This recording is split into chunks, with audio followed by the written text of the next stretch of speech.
This video is going to provide an overview of mean arterial blood pressure predictions. I'm using a slightly different setup where I'm having a portion of a second screen displaying an Excel spreadsheet over on the right hand side. I've checked this video on my phone and the output still seems fairly easy to read because I'm using a larger font size than I have previously. If for any reason you're finding this harder to view or it's harder to read the information if you're on your own phones or own whatever resource you're looking at this on, please do let me know and I'll revert back to using single screen recordings in future videos. The aim of this video is to look at the different calculations that we can perform to predict mean arterial blood pressure. I want to break down those equations. They're very basic. It's not going to be a very mathematical video. It's just getting that process right.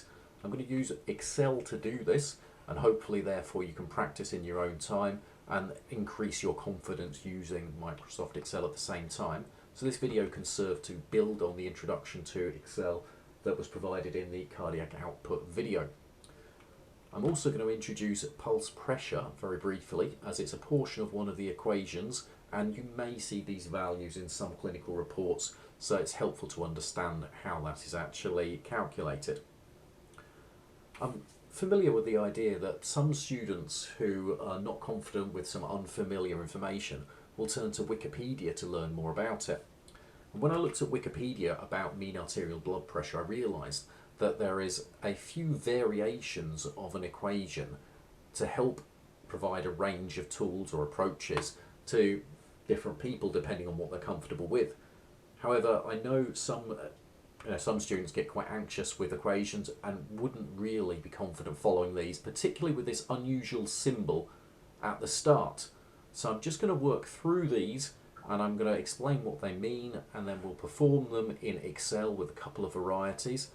You can pick whichever one you're most comfortable with.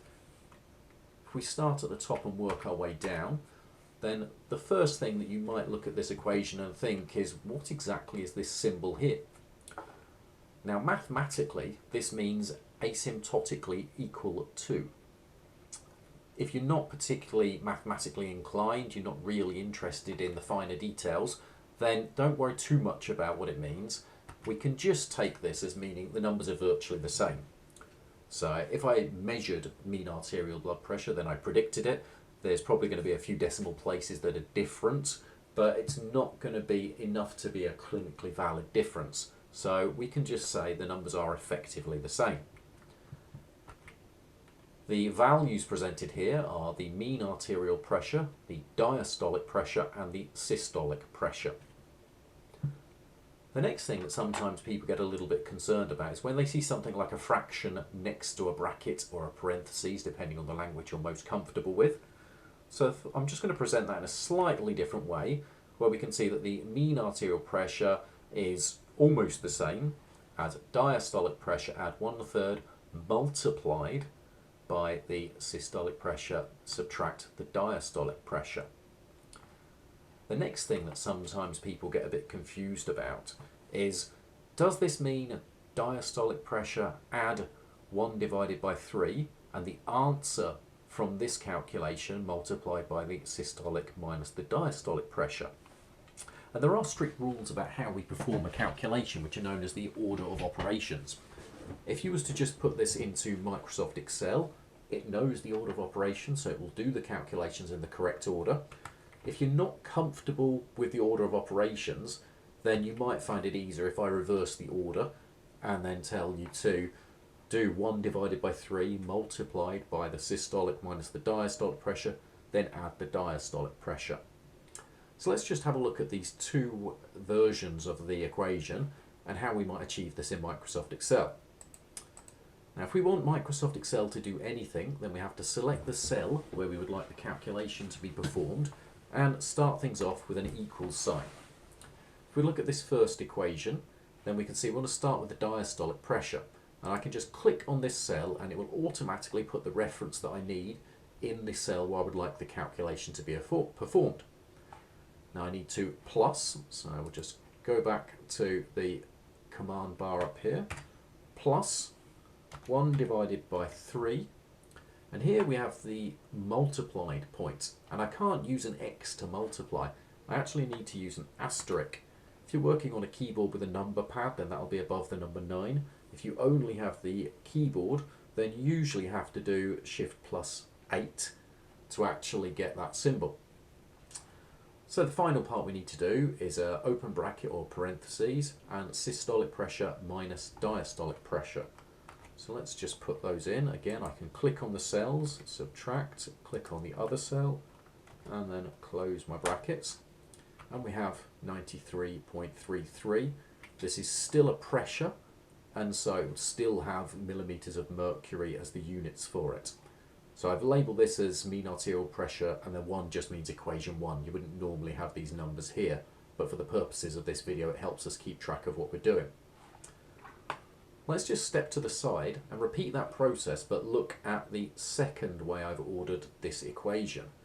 So in this instance, then I've started out, and I still need to begin with my equal sign, and then I've done 1 divided by 3 multiplied by systolic subtract diastolic pressure, close my brackets, and then I've added the diastolic pressure at the end, and you can see that once again I have exactly the same number.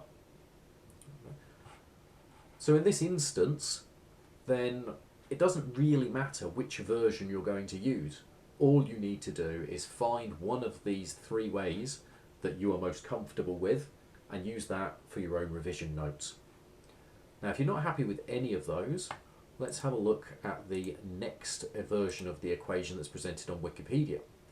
So here we have that same asymptotically equal to, or virtually the same sign, but this time our fraction is 2/3 of diastolic pressure plus 1/3 of systolic pressure. So I could present this as 2 bracketed parts because there's nothing else happening inside these brackets. It's just using that to tell you what to actually multiply by the fraction. So I could do this like so. However, the order of operations here would allow that same equation to make sense without any brackets at all, if you prefer to see it that way. So let's have a look. If we put this into Excel, again starting with this top equation, and again I need to start with the equal sign. So I shall do my open brackets, 2/3 multiplied by the diastolic pressure, close brackets, plus next open brackets 1/3 multiplied by systolic pressure, close brackets, and once again we have exactly the same as we did in the first 2 versions. Now, for the sake of being thorough, I'll walk through this bottom one here. So again, start with our equal sign, open, no, I'm not doing any brackets here, apologies, 2 divided by 3 multiplied by diastolic pressure plus 1 divided by 3 multiplied by systolic pressure, and once again 93.33. So again, really these are all just different versions and you can pick your favourite. If we move on, you can see in the third version then everything's been combined into the top part of the fraction, and then the bottom part is simply a 3. So I could write this like so, if I wanted to get every stage in there, or I could actually lose the inner brackets. Now once again, I'm going to present both of those in Excel. What I tend to find is that there are some students who like lots of brackets because it just gives them confidence that things are happening in the right order, and there are some students who generally want things to be written down as simply as possible. There is no real right or wrong answer in there. The key thing is to make sure that your final answers are the same. Now see, I've got an extra decimal place here, so I'm just going to use this button in the number part of the home ribbon, so reduce that down. So we're doing well so far, all our answers are coming in the same. Now the last equation is where we meet pulse pressure. So here we have mean arterial pressure is virtually the same as diastolic pressure plus 1/3 of this thing called pulse pressure. Now pulse pressure is simply the difference between systolic and diastolic pressure.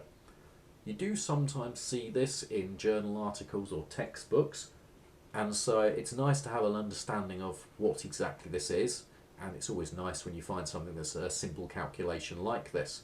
So using the values I have here, then pulse pressure would be 120 minus 80, giving us 40 millimeters of mercury. Now what you may notice is that this is actually therefore the same. If I, instead of writing pulse pressure, if I write in systolic minus diastolic, this is actually exactly the same as equation number 1.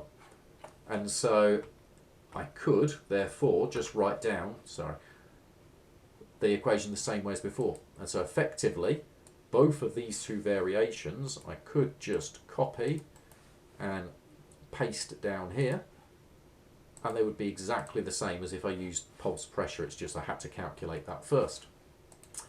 And so you can see that all of these versions that are available on Wikipedia give us exactly the same number. And so I encourage you to practice these yourself, just to work through, get that little bit of familiarity between these. And if you are unsure about how these were rearranged and yet still getting the same answer, then I would encourage you to look at the order of operations. Calculations can be tricky if you don't know the correct order in which the calculation should be done, and so the mathematical order of operations are the rules we follow to do this. And you may have heard the terms either BODMAS or PEMDAS at school to help you remember the orders of operation. Now while I do encourage you to read around this, please note this is optional. Do not need this for the course, but you may find it helpful as and when you move on to additional calculations for things like drug doses.